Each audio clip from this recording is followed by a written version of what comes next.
And if I recall, Dianna, you get along with him pretty well. Don't you guys have, he's very respectful, fun. You know him pretty well.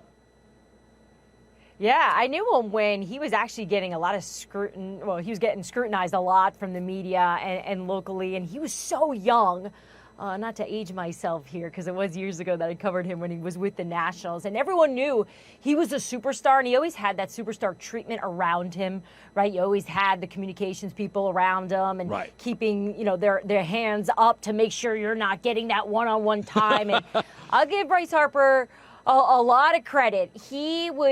Once he figured out a way to build some trust with you in the media, he would let you in, but I have to tell you, he doesn't let a lot of people in. Right. He truly does not, and I watched it for years, and there's reason for it. There is a lot, because he knows he can't trust a lot of people, because so many people wanted to see him fail. But to see the growth, the man he was years ago to who he is now has matured in a way, and we've all watched it unfold. I saw him at the Waste Management, actually, during the Super Bowl, and we caught up, and we were laughing so much about just really how much, his life has changed and how he's truly found the place he wants to be. And Colin, have you ever been around someone who just has that magnetic joy about where they are in their life? The guy was smiling the entire time he was talking about Philly. So it was just really cool to be around someone who's hit their success and lived up not even just to the hype, but probably beyond it. By the way, I met one time I went to I was going to a game, I think it was in San Diego, and I was in line for a beer, and his dad came up to me. And he goes, "Hey, thanks for saying nice stuff about my kid." And he was like Bryce. He was just so authentic and real. He's like, "Yeah, it's really nice. I really appreciate it. I don't want to bother you." I'm like, "You want me to buy a beer?" "No, I can do it myself." And I was like, "All right, dad, son, you could totally see the two." It just felt like, so I love the fact that he's having a great life, because he's given so much to the game, and he got so much pushback because of his style and the aesthetics and his hair, and he's good. I'm watching the David Beckham special on Netflix, and it reminds me a lot of David Beckham. Great at like 17, 18, 19. Beloved initially, went through an ugly, ugly stage with some disappointment, and then they go back to loving him. And that's what you should do with Bryce Harper and David Beckham. You should love them, because we're all so lucky they've provided these great moments for all of us, right? Yeah, and there's comfort in being who you are. And that's what I feel that he has at this point in his life. He knows who he is. He's accepted it. He's performed at such a high level.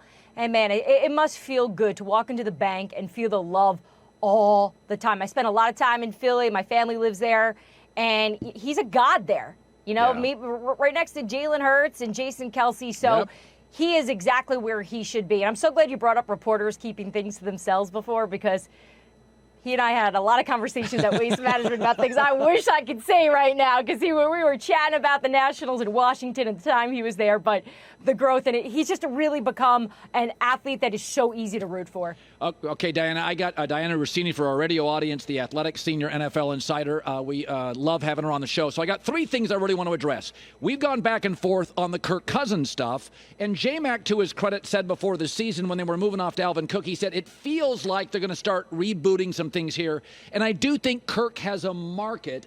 So I guess I would ask you, are the Vikings actually, Dianna, considering moving him, or is it just talk? Yeah, they're having conversations about it. I don't think it's as serious as we've made it. I think we've heard rumblings about a movement of Kirk Cousins since Aaron Rodgers went down, right? Because that seemed to be the team that probably should be in the market for a player like Kirk Cousins, especially knowing what that Jets roster looks like. But I can tell you the Jets have not called the Minnesota Vikings. The Minnesota Vikings have not called the New York Jets from the conversations I've had with both sides. So that does not seem to be a scenario that's going to play. New York continues to tell me this is a Zach Wilson team. And then you have some of those floaters out there, some of those teams like the Atlanta Falcons, for example, right, that I think that there's a little chatter going around that perhaps maybe they should move on from Desmond Ridder, even though he did have a good game last week. And from what I can gather, that's not a team looking to get into the Kirk Cousins sweepstakes. So while Jason's right, like there's a bit of a feeling of a rebranding, a rebuilding there slowly in Minnesota, I think when this deadline comes, I think Kirk Cousins will most likely stay in Minnesota past Halloween. Okay, Deshaun Watson situation, I don't get it. I've never seen a quarterback medically cleared to play and not play.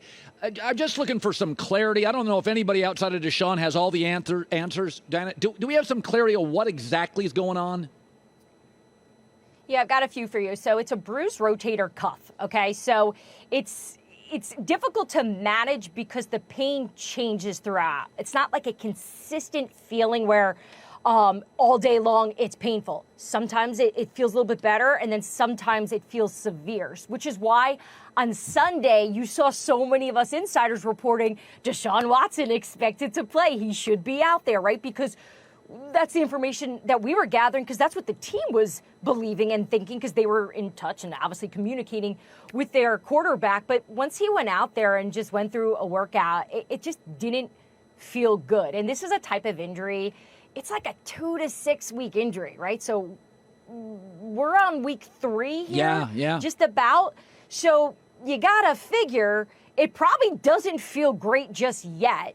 And we see that they're making moves, at the backup quarterback position at this point, with P.J. Walker getting called up from the practice squad and will most likely take these first-team reps this week. But I think it's just going to be one of these situations, Colin, where they're going to see every day how he feels, and we'll see how he wakes up on Sunday. Okay, I've never asked a question about Swifties, but the Kelsey Swift thing is interesting. Now, I think Kansas City's issue is they have a very young, unproven receiving core, and they don't have as much firepower. I don't think it's a Swiftie issue, but it is interesting. If Beyonce was hovering around your football team, it would be, many would suspect, a distraction.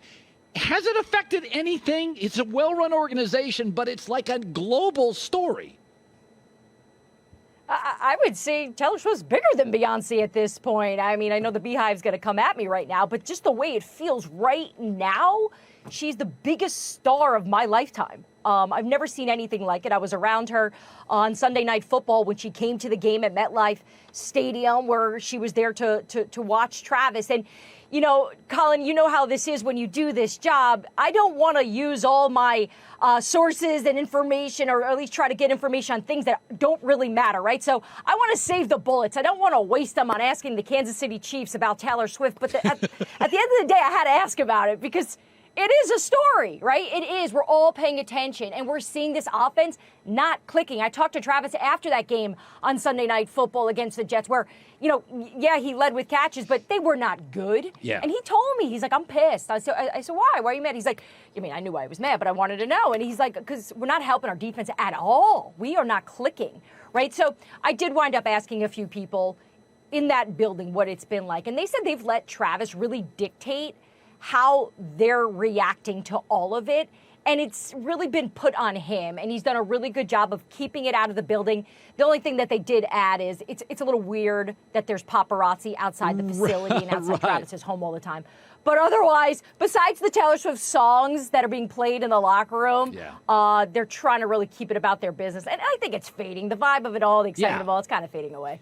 We got to ask you about this because Sean Payton used to work here, and I'm interested.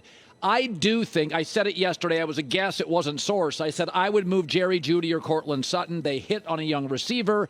And the NFL, college football, furnishes the NFL with about 20 new receivers every year. It's not a quarterback or a left tackle. There's a surplus of great receivers. I would move off a couple of the receivers. And then I saw a story today about that. So, Diana, if Denver did make a move, who would they move, and how many? What's your guess? Not my guess, but from my sense, from having conversations, I think if this team is going to move anyone, it's going to be on the defensive side of the ball. That's where they really see that they need to make some deals and move on from some of the guys on this roster, right? So right now, Frank Clark just adjusted his contract. He's taking less money. He's obviously on the out, right? So they're playing the Chiefs tonight. He's not activated. This makes a lot of sense. He's either going to get cut or get traded. So they've made 2 moves, obviously. It'll be 2 moves over the last week or so. So there's obviously some philosophy here in terms of the defensive side of the ball. Now, do I think that they're going to be open to hearing what teams are interested in terms of the receivers? Cortland Sutton, Jerry Jeudy, obviously. But in terms of interest from other teams, I think Sutton if of the two receivers, if there was anyone that would get moved, it would be him because of his contract. But I still don't feel like the Denver Broncos are there just yet in terms of dealing with those guys, just because I know they like them. Yeah. Dianna has only one gear, crushing it. That's all she does is crush it. We love having you on the show. Continued success. We will talk again, and we will have you on when stuff breaks. You were terrific today as usual, and it's great seeing you. Thank you. I'm your hustler, Colin. Hustler. She's a hustler. I like that. Hi, everybody. Thanks for watching. Subscribe here to get the latest from the show. Also, be sure to check out more of the best clips from The Herd or go watch a few segments from other shows on FS1.